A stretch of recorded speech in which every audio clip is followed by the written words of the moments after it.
Hello, everyone. I am Zishan Pathan, Director of Client Services with RightSource Global and a Council member of Global Thought Leaders. I welcome you all to the Spotlight series of Global Thought Leaders, an initiative by RightSource Global. To make the conversation more engaging, I have my colleague, friend, and a Council member of Global Thought Leaders, Heval Mehta, the Chief Growth Officer with RSG. Global Thought Leaders is a platform for industry stalwarts to cross pollinate with their experiences, thoughts, ideas, and best practices to inspire future leaders. Through spotlight interviews, we strive to bring the community of eminent personalities together from across the globe. We bring the expertise of various functions, roles, and sectors together on one platform to inspire future leaders. We have one such industry stalwart today on Spotlight with us, Mr. Manoj Kohli. Mr. Kohli is the doyen of the industry. I would request Heval to introduce our today's eminent personality who is renowned face globally. Over to you, Heval. Well, thank you so much, Zishan, for giving me this opportunity to introduce Mr. Kohli. In fact, trust me, Mr. Kohli does not require any introduction. But even speaking a little bit about Mr. Kohli is always an honor. Mr. Kohli is the country head SoftBank India, SoftBank Group International, and is supporting over 20 portfolio companies of SoftBank Group and SoftBank Vision Fund. Prior to current role, Mr. Kohli was an executive chairman of the SP Energy SoftBank Group. He also held the position of CEO and managing director of Bharti Airtel, contributing in building Airtel as number three telecom company in the world from 2 million to over 400 million customers. He led Bharti Airtel India's operation for 100x scale up before moving to international responsibility for 20 countries and was also responsible for leading the Africa operation, which was acquired in June 2010. Mr. Kohli was the chairman of Industry Association COAI and led information of world's largest tower company, that's Indus and Infratel, for achieving major infrastructure synergies for the industry. Mr. Kohli started his career in 1979 with the DCM Shriram Group, where he initially led the HR function, followed by leadership positions in the foods, chemicals, and fertilizer business and assignments in the engineering projects, including Shriram Honda. He then joined Ascatel, which he led for over 5 years as the executive director and CEO to achieve market leadership in three important markets in India. Overall, his 42 years of work experience is divided between the manufacturing, telecom, renewable energy, and now digital sectors. He has worked in US, Europe, China, Japan, and built businesses in 20 countries in Asia Pacific and Africa. Mr. Kohli was the chairman, Public Policy Committee of GSM Association. In the past, he was a board member of GSMA in 2008 and in 2012. He's also associated with Co-Federation of Indian Industry as chairman of Future Business Group for attracting major investments into India. He was adjudged Telecom Man of the Year in 2000 by Media Transasia and Telecom Person of the Year in 2004 and Lifetime Achievement Award in 2020 by Voice and Data. He is a member of Academic Council of the Faculty of Management Studies and has been awarded the Best Alumni Award by Sriram College of Commerce, Delhi University. Mr. Kohli is also a Distinguished Fellow of Asia Society Australia to build long-term trade and commerce partnership of both countries. He's also a Distinguished Fellow of the leading management school, Indian School of Business. He's on the board of directors of IIT Indore and chairman of board of governors of Indian Institute of Information Technologies, Kalyani, that's in West Bengal. Now, like all our Spotlight series, future leaders really learn a lot. Let's learn something new today from this inspirational journey. Thank you so much, Mr. Kohli, for giving us an opportunity for this wonderful conversation today. Good morning. It's my pleasure to be here. Thank you so much. In fact, I would say, Heval, the introduction itself is so inspirational. So, Mr. Kohli, your journey is inspirational for everyone in the country and globally as well. So, what has really driven you to achieve this feat today? No, I think it's always the hunger you have as you grow up as a child. And I think that hunger takes you to achieve more success, achieve more happiness. And I will say that my parents supported my hunger and got me educated. And then, of course, I took it ahead after joining my industrial career. And that carries you through 42 years. And I'm sure it will carry me through some more years now. Definitely, definitely. So, in these 42 years, you would have come across various challenges, Mr. Kohli. So, what are the top three challenges do you think you've come across, and how did you overcome them? Many challenges, actually, many ups and downs, successes, failures, and from outside it looks the careers, and I'm sure many other very high quality professionals will say the same, that it looks easy and looks normal, but actually as a professional one has to go through huge amount of challenges, struggles. Very difficult to say which top three, but let me try.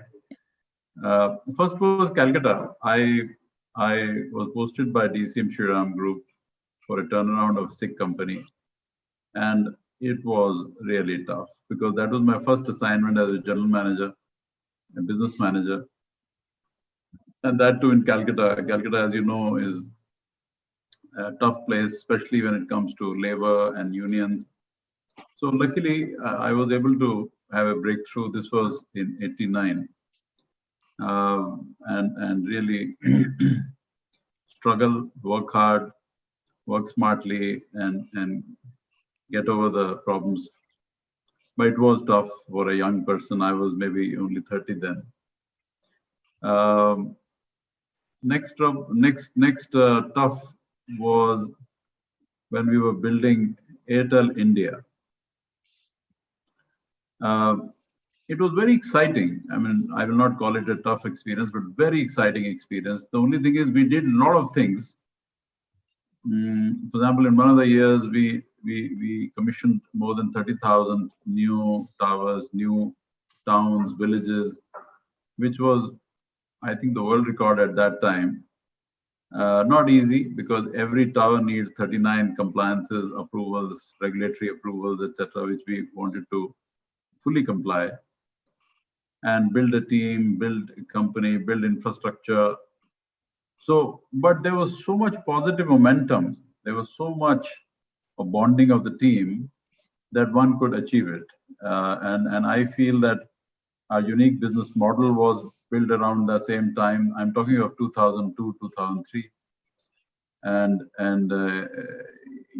our brand Airtel was really embedded in the minds of our consumers, from a new brand to a brand which became number one in the country, and also very enthusiastic bunch of people. I think our culture, people culture, was very, very positive, huge positive energy, very empowering, and that culture made us win.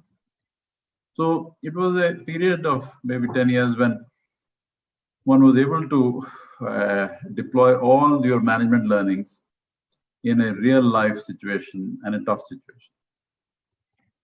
So I was happy that I could do it and learn a lot from it. The third area was Africa, I can say, because I looked after 17 markets, 17 countries there. Each country was unique. Each country was very different from others. So employees were different, culture was different, consumer expectations were different, governments were different.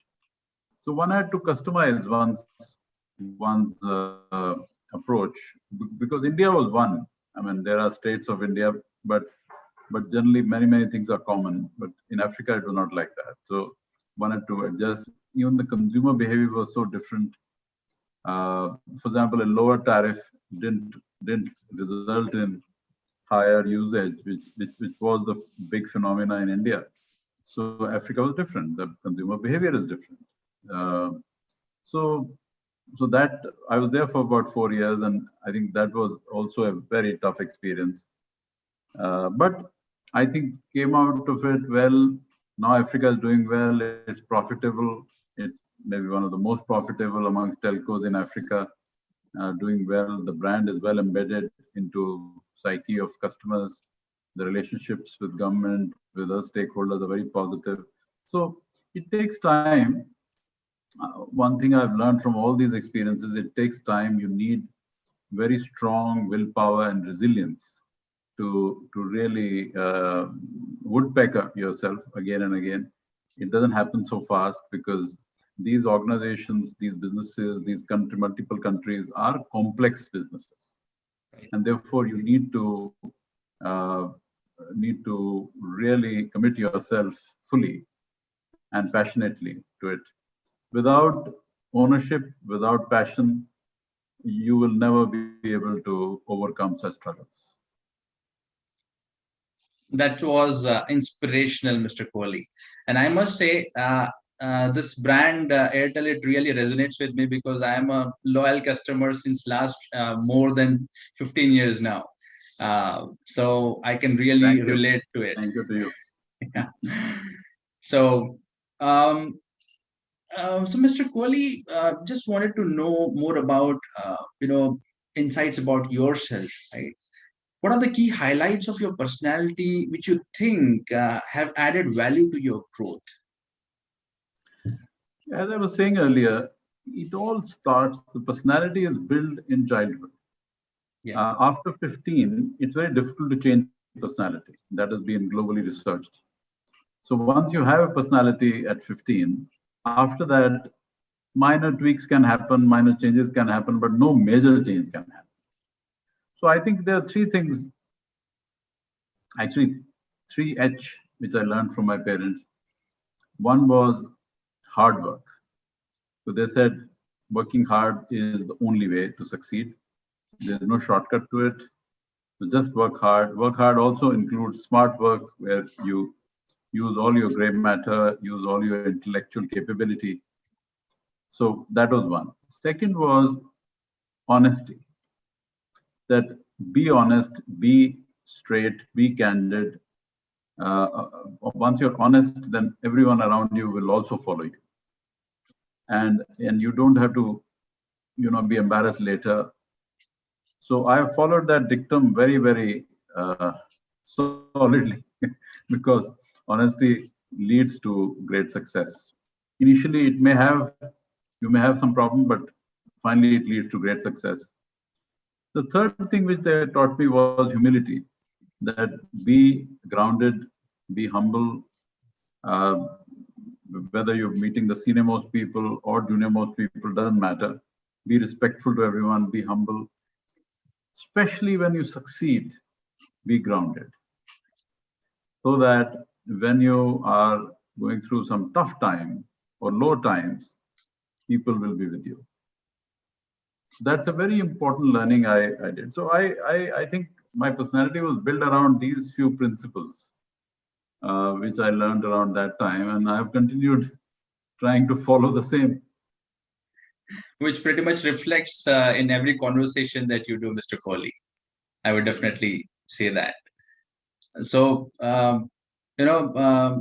it's always been the case that if you do your basics right, all the things will fall in place, right? So, in your journey, Mr. Kohli, you would have taken various transformational initiatives, right? So, which transformational initiatives taken by you helped you contribute to the success of all the companies that you have worked with? So I think one thing which I always approached, one way I approached the problems was with a very open and flexible mind. And I think there are many examples of that, but one example which I like to particularly talk about is the new unique business model we constructed for Airtel. At that time, we were a very small company. I'm talking about 2002. Very small company, loss-making company. All our competitors were 100 times bigger than us. very successful, very profitable, strong financials, strong brands. So I think the only way we had to succeed and scale up to that level was to do something different, something unique.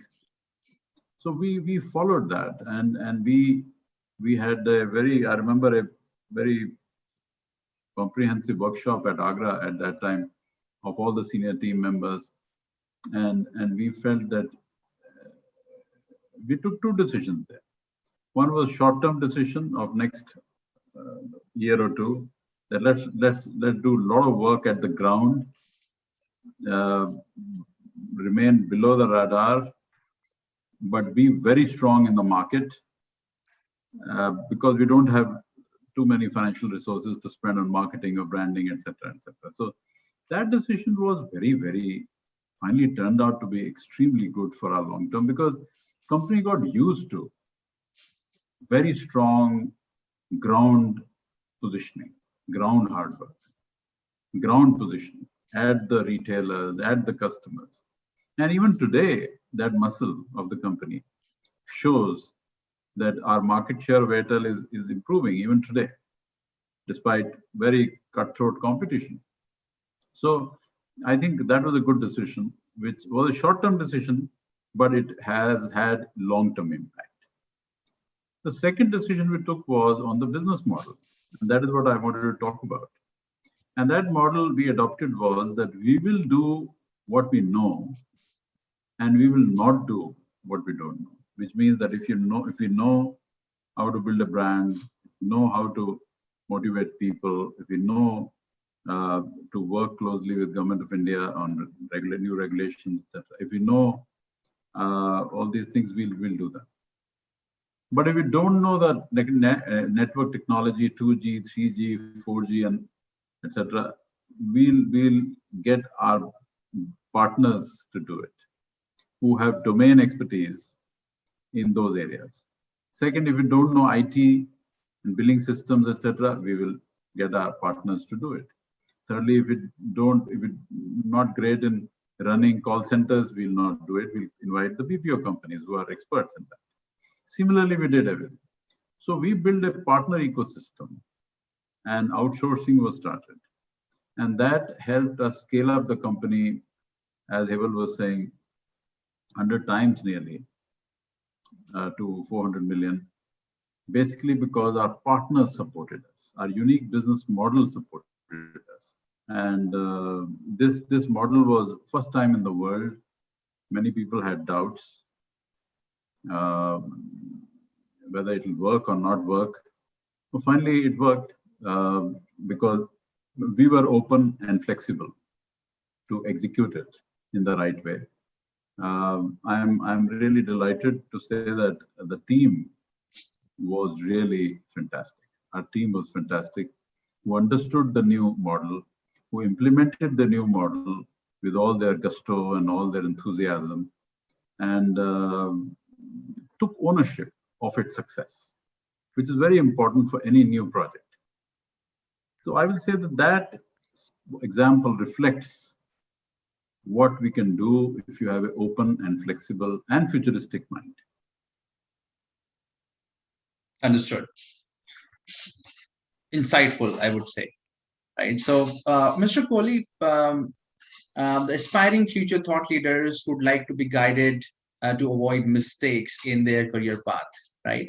And getting that guidance from you, Mr. Kohli, would definitely be a value add. Can you throw some light on mistakes that future thought leaders must avoid, which would align their goals better? You know, before I come to the answer, let me say that mistakes are very important in life. And I think we are not gods that will never make mistakes. And mistakes actually are the ladders to success. Stepping ladders, we step one mistake, two mistakes. But there are some rules of the mistakes which we have to follow. One, that we should never repeat the same mistake. We can make a new mistake, but not the same mistake. Second, which means we have to learn. We have to learn from that mistake. Second, as soon as we come to know that I've made a mistake, we should cut the cost on the same day, rather than let the cost go on for another few weeks or few months. Cut the cost on the same day, and at least you have minimized the cost and mitigated the risk. The other thing is, the third thing about mistakes is have humility to accept it. That, I made a mistake. If you have the humility, then all your team members will also do that, because everyone does make a mistake, and nobody is trying to make a mistake intentionally. At that point, he or she thought that this was the best thing to do, and he or she did it. But it turned out to be a mistake. That's fine. But if you don't accept it, then it gets into a defensive mode, which is not good for the individual, not good for the organization culture. So accepting mistake will bring a lot of humility in the organization. Now, there are a few principles I like to share, which the entrepreneurs and professionals can follow, which I have tried to follow. One, that always work with a high performance bonded team. Team is very critical for success of a company, because one person can't do it. No one, even if you have the best manager of the world, he can't do it. It's better to have a star team. And when we say star team, some people misunderstand it for team of stars. So there's a difference between star team and team of stars. Star team is which bonds with each other. May not be very high on competence, reasonably competent, but good to each other, respectful to each other, collaborating very seamlessly. Versus a team of stars, where you have built a team, each member is a star on his own right, very good knowledge and experience, but have arrogance, because arrogance that I am very good and I am great. And that blocks the teamwork. That blocks the bonding, which is not good. So I feel that this is one area where entrepreneurs and leaders have to be careful that they are building a star team, not a team of stars. And I've seen in even sports, I've seen many countries or many clubs, they have star teams in soccer, but they don't work together. Sorry, they have team of stars, not star team, but they don't work together. They don't play together. They don't pass the ball to each other, which is not good for the team. So that is the first principle. Second principle is about corporate governance. I believe that corporate governance attitude and momentum comes from entrepreneur himself or herself and the leadership team. The ethical behavior, the ethical practices, the core values come from the top. And top has to restate it, woodpecker it, reinforce it regularly, so that organization stays very solidly on a path of good corporate governance. And because many people come in the company from different backgrounds, and their own propensity for good corporate governance may be high or maybe moderate, but as a culture, as a company's policy, corporate governance has to be first priority. Ethics have to be the first priority. Core values have to be adhered to, have to be followed at any cost. And that's very important, and that is only entrepreneurs. And let me tell you, some entrepreneurs have made some mistakes here, and it's very difficult to recover from the mistakes. So that was second principle. And third principle, and there are many principles, but I won't bore you with more than three. Third principle is more about financial performance. Financial performance is not about what you do today. It's about what you have done yesterday. That is resulting in financial performance today. So financial performance is an investment of yesterday into output of today. And I feel that if you notice, and as entrepreneur and leadership, if you notice a weakness today, despite great financial performance, if you notice a weakness in the market, if you notice a weakness of the team, if you notice a weakness of distribution, if you notice weakness in your regulatory compliance, or whatever weakness, you have to correct it today. Because some people think that the good performance of today will sustain tomorrow. Let me assure you, it will not sustain tomorrow. Because if these weaknesses or these gaps in performance are not corrected now, tomorrow may be a weak performance. And this is proven in many, many cases where management got a bit complacent. Today I'm doing so well, we are doing so well as a business, but they, in that complacency, they don't correct certain weak areas where competition is trying to outpace you. So keeping an eye on competition is important. Not that you are trying to copy the competition, but keeping an eye. But through innovation, through unique propositions, you will outpace the competition easily. So that is the third one, that do look at the cracks in your armory, which will affect you tomorrow. So these are some principles where mistakes, I think, can easily be avoided. And mistake avoided is leads to positive result of tomorrow. So we are really intrigued by the objectivity of the answer that you gave. In fact, I think that on the basis of your experience, we can write the whole book on each of these topics that you have discussed and the principles that you have discussed, not only for the professional benefit, but also from the personal benefit perspective, I would say. So we have been building the global thought leaders community for cross-pollination of knowledge, Mr. Kohli. What is your take on this initiative? It's a very useful initiative. A lot of young entrepreneurs and young professionals need to understand this, need to understand, need to pick up profound lessons from each other's success, each other's failures, and learn from that. So I think it's a very, very good initiative. For example, one of the learnings I did when I went to Africa, I picked up, was about cross-cultural sensitivity. Every culture is different. And if you operate in a new culture, and if you're not sensitive to that culture, you will not be able to achieve great success. So, for example, in India, I think we have a bad habit of working 24/7 and even disturbing people in the evenings and weekends. In Africa, that is really not part of the culture, and it's good culture. I respect that culture. So it took us few months to adjust to that culture, and took the team few months to adjust to that culture. And I insisted that it's so important to respect the culture where you are working in. And if you respect, then those employees and those stakeholders will also respect you and give their best to you.